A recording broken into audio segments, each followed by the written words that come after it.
활의 민족이라 불리는 한국인. 오래도록 이보다 더 빠른 무기는 없었죠. 전통 화살을 복원하는 오늘의 주인공입니다. 국가무형문화재 제47호 궁시장. 저는 우리나라의 전통 화살을 만들고 있습니다. 아버지께서 그러신 게 뭐냐면은 화살은 쏜 대로 나간다. 활과 화살과 사람이 서로 맞았을 때에 그것이 비로소 제대로 된 그 화살의 역할을 하는 것이지, 활 따로 화살 따로 사람 따로 하면 안 된다 이거죠. 선조의 지혜가 담긴 우리 화살. 그 혼과 맥을 잇고 있습니다. 집안 대대로 화살에 대한 애착이 엄청나다고 하는데요. 안녕하세요. 저희는 경기도 파주시 탄현면에서 화살을 만들고 있는 유세현 아들인 유호상이라고 합니다. 반갑습니다. 반갑습니다. 평생 전통 화살 외길을 걷고 있는 유세현 유호상 부자입니다. 볕 좋은 날 찾은 경기도 파주시. 이곳은 활과 화살이 전시된 박물관인데요. 2000년에 설립될 때만 해도 우리나라 최초의 궁시 박물관이었습니다. 옛 성의 모습대로 지어졌죠. 주인공의 아버지 궁시장 유영기 씨가 설립한 곳. 아버지가 돌아가시고 세연 씨 가족이 남았는데요. 박물관뿐만 아니라 화살 만드는 일까지 물려받았답니다. 신우대라고 하는 대나무고요. 이게 이제 그냥 보통 대나무 같지만 이게 선별 조건이 굉장히 까다롭습니다. 뭐 2년생, 그다음에 그 해변에서 자란 거여야 되고, 각각의 마디가 3개가 위치가 정해져 있고, 뭐 이런 여러 가지가 있거든요. 화살의 주 재료가 되는 대나무. 강원 특별자치도 중에서도 최북단 지역에서 자란 걸 엄선해서 쓰고 있죠. 제 전수쟁이자 아들이자 박물관 학예사자 뭐 다 아들입니다. 어쨌든. 네. 안녕하세요. 예, 전수생인 유호상이라고 합니다. 오, 1인 3역이네요. 아버지 옆에 찰싹부터 모든 것을 전수받고 있는 호상 씨. 오늘은 뭘 배우고 있는 거죠?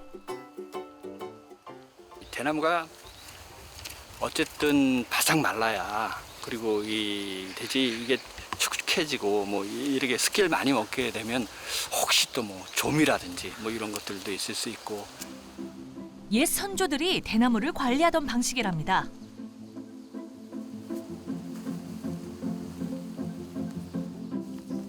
서울은 물론 전국 팔도에서 주문을 받던 화살 제작 가문. 6.25 전쟁 때도 집문서 대신 화살 만드는 장비를 챙겼다죠. 선대부터 시작된 일.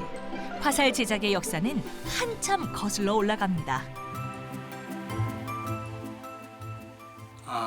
대나무의 무게를 측정하는 작업입니다. 그러니까 보통 우리는 대달기라고 하는데, 그 화살이 무게가 똑같아야 돼요.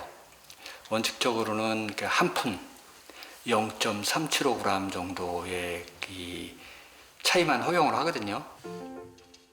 어려서부터 아버지 옆에서 일했으니 화살 만드는 일에 도가 텄지만 기본 작업이라도 언제나 신중을 기한다고요.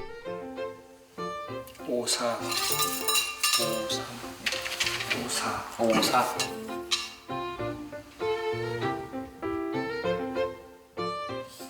저는 이제 무게를 말씀해 주시면 이렇게 불러 주시면은 이 아래쪽에 이제 제가 뭐 예를 들어서 이렇게 숫자 이렇게 5에 뭐 3 이런 식으로 해서 이렇게 기록을 한다고 보시면 될 것 같습니다. 네. 4대 주인공의 뒤를 이은 5대 호상 씨.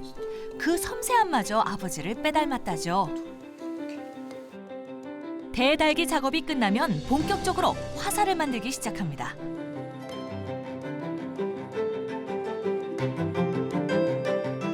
대를 고른 후 부자비통에 숯을 넣고 불을 지펴서 이렇게 대나무를 넣어 달궈야 한다고 하는데요.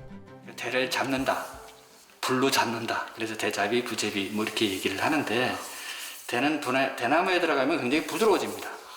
예. 그래서 이 휘어진 대나무를 곧게 잡을 수도 있고요. 이 굽지 않은 대에 비해서 대를 구우면 탄성이 높아져요. 그러니까 우리는 그 탄성을 허리심이라고 그러는데, 허리심도 좋아지고, 그 다음에 대나무의 무게도 줄고. 처음 주인공이 이 일을 한다고 했을 때 아버지는 대견해하면서도 말렸답니다. 직접 걸어본 이 길이 어렵다는 걸 알았기 때문이죠. 생활 유지도 어려운 데다 주문도 많이 들어오지 않는다고요.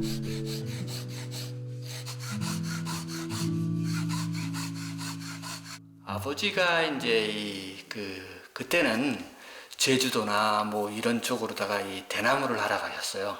가장 추운 때인데 이제 이 대나무를 하러 가셨는데 그 대나무를 하셔가지고 그다음에 거기서 배편으로 붙이잖아요. 이렇게 그러면 그 대단 그 사이에 가끔가다 이제 야생 귤 같은 걸 이렇게 거기다가 이렇게 몇 개 넣어갖고 이제 보내주시기도 하셨고 그때 귤이 굉장히 귀했거든요. 엄청 귀했는데. 고생길은 물려주고 싶지 않은 게 부모의 심정. 그렇지만 세연 씨의 생각은 달랐습니다. 전통을 잇는 이 일이 유의미하게 느껴졌기 때문인데요. 아들 호상 씨도 아버지의 생각과 같습니다.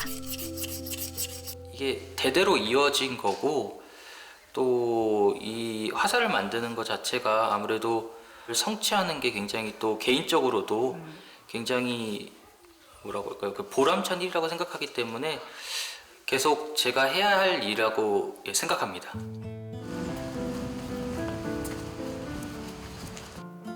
국궁을 보존하고 바르게 전수하고자 설립된 박물관. 여기 전시된 우리나라 화살들은 대부분 주인공 가문의 작품이라고 하는데요.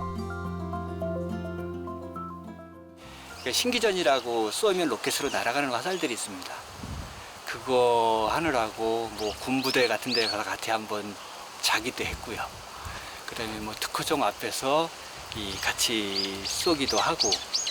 그러니까 사실은 집에 있으면서도 아버지랑 이렇게 살갑게 얘기를 하는 그런 건 아니었는데 막상 둘만의 지금 생각하면은 그게 아버지와 둘만의 여행이 아니었나. 전국의 유적지를 찾아다니던 부자. 돌아가신 아버지와 고서적을 뒤져보며 궁시 기술을 찾고자 했다는데요. 활터를 보기 어려운 시대, 누구나 활을 쏘아볼 수 있도록 활쏘기 교육도 하고 있답니다. 네, 여기는 뭐 간이 활터라고 할 수가 있고요. 여기 찾아오는 뭐 대부분의 관람객이 어린아이들이 가장 많죠. 그러니까 어린아이들이 사실 우리 활쏘기를 접할 데가 없어요. 뭐 정식 활터를 가자니 거긴 너무 엄숙하고 그다음에 그러니까 누구나 쉽게 와서 우리 전통 활쏘기를 접할 수 있는 그런 공간이 필요하지 않나 싶어갖고 그냥 누구나 와서 쏠 수 있는 간이 활터, 이게 이 공간입니다. 옛 활과 화살을 알리고 더 나아가서 우리 조상의 지혜를 깨닫게 하기 위함이라고 하죠. 그런데 활이라고는 쏴본 적 없는 아이들이 무서워하진 않을까요? 활쏘기는 되게 좋아요. 보통 남자친구들만 좋아할 거라고 생각을 하는데 그렇지가 않습니다. 여자친구들도 굉장히 좋아해요. 그 다음에 뭐 여기에 보통 우리가 학부모들로 찾아오시면 어머님들도 굉장히 재밌어 하세요. 수천 년간 우리 민족을 지켜준 무기. 지금은 다른 무기들이 개발되었지만 곱게 뻗은 화살을 보면 선조들의 강인한 힘이 느껴집니다. 세현 씨는 그 자랑스러운 정신을 널리 알리고 싶다는데요. 지금 묵묵히 작업하고 있으니 언젠가 빛볼 날이 오리라 믿습니다. 조금 걱정되는 부분도 있는데 이게 제가 이제 좀 더 빨리 한 사람 몫을 해서 좀 짐을 덜어드려야 되지 않을까 그런 생각하고 있습니다.